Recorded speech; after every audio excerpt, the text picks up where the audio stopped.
Assalamualaikum, apa kabar saudara-saudara kaum muslimin dan muslimat pencinta Al-Quran? Seperti biasa, berjumpa lagi dengan saya di channel Endang Piat. Pada kesempatan kali ini, saya akan melanjutkan lagi panduan untuk memandu atau membimbing saudara-saudara kaum muslimin dan muslimat pencinta Al-Quran yang belum mengerti dan yang belum memahami tentang posisi-posisi atau keberadaan tajwid yang ada di dalam Al-Quran.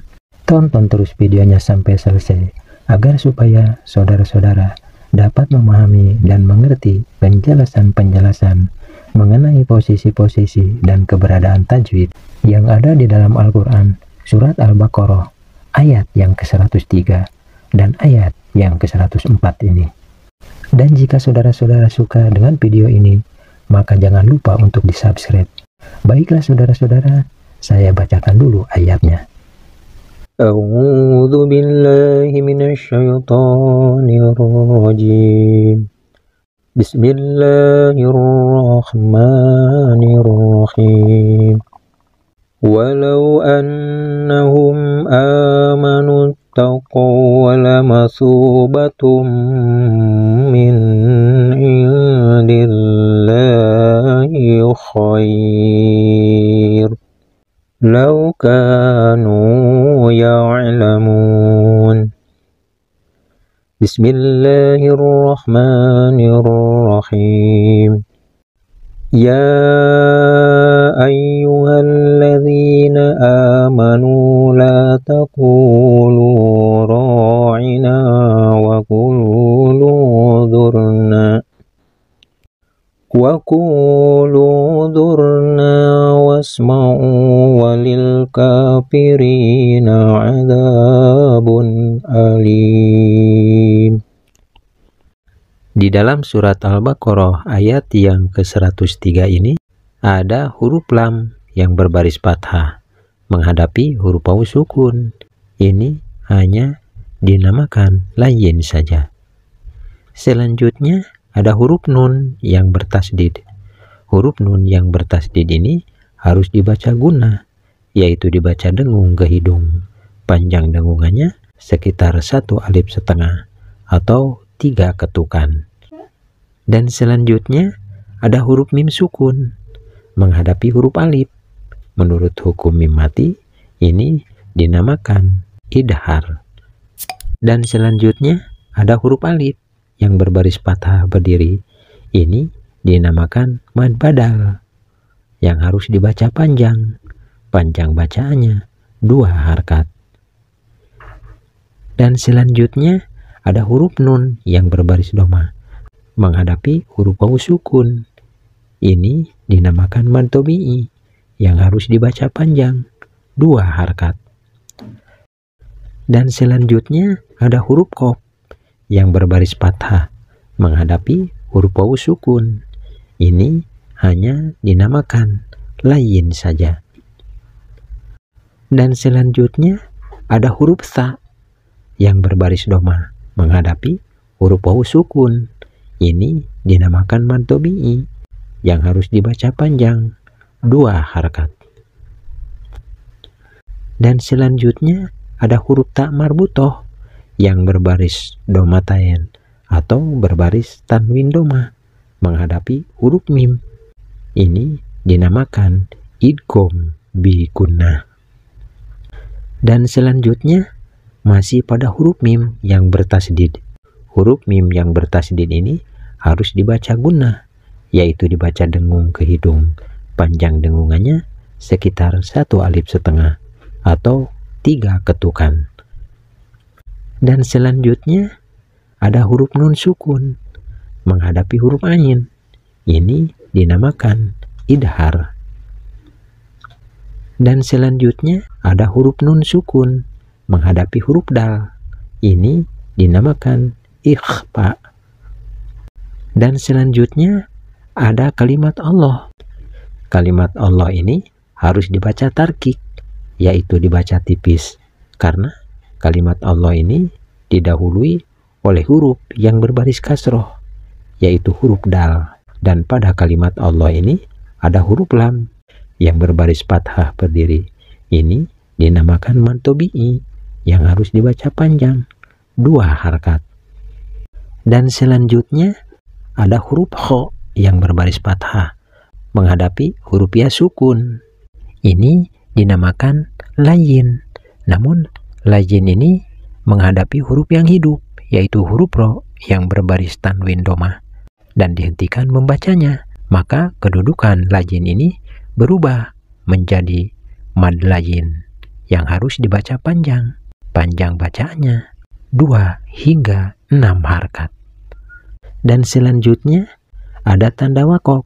Tanda wakop ini dinamakan wakop aula, artinya lebih utama bila dihentikan membacanya. Dan selanjutnya ada huruf lam yang berbaris fathah menghadapi huruf wawu sukun. Ini hanya dinamakan layin saja. Dan selanjutnya ada huruf kaf yang berbaris fathah menghadapi huruf alif mati. Ini dinamakan mad tabi'i yang harus dibaca panjang, 2 harakat. Dan selanjutnya ada huruf nun yang berbaris domah menghadapi huruf wawu sukun. Ini dinamakan mad tabi'i yang harus dibaca panjang, 2 harakat. Dan selanjutnya ada huruf mim yang berbaris domah menghadapi huruf wawu sukun. Ini dinamakan mad tabi'i.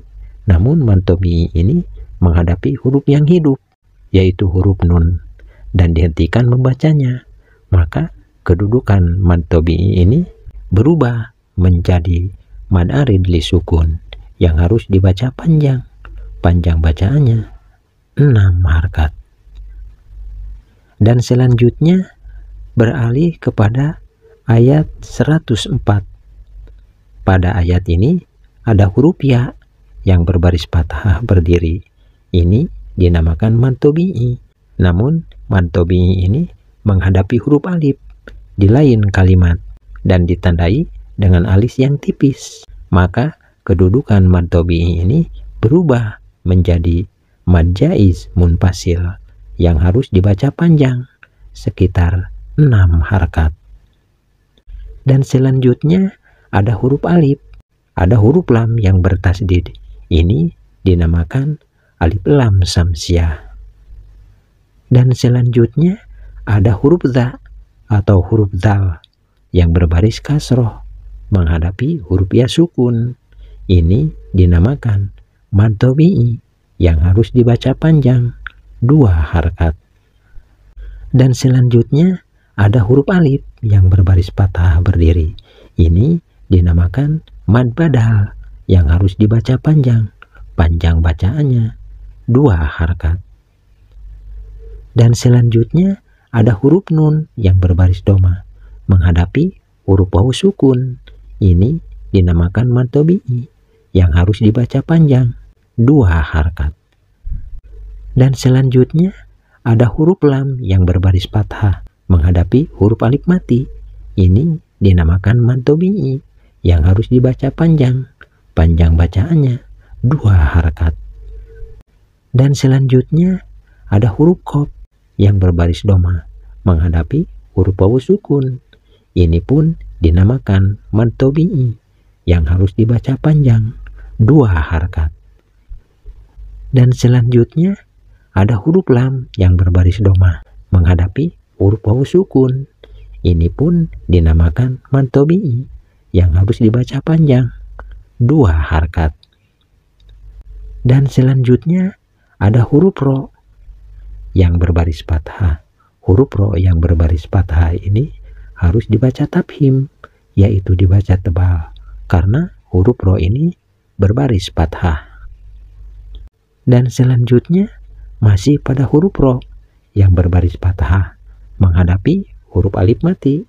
Ini pun dinamakan mad tabi'i yang harus dibaca panjang.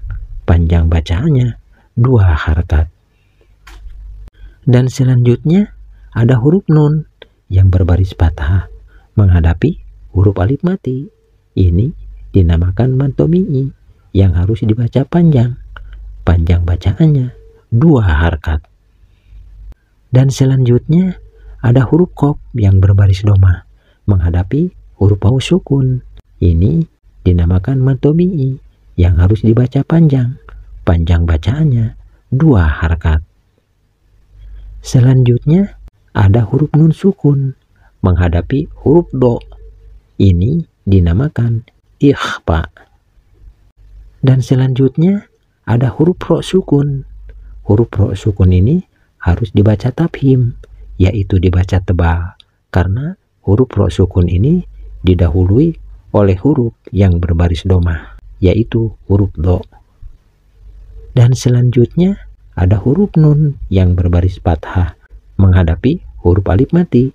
Ini pun dinamakan mad tabi'i yang harus dibaca panjang. Panjang bacaannya 2 harakat. Dan selanjutnya ada huruf ain yang berbaris doma menghadapi huruf waw sukun dan dihentikan membacanya.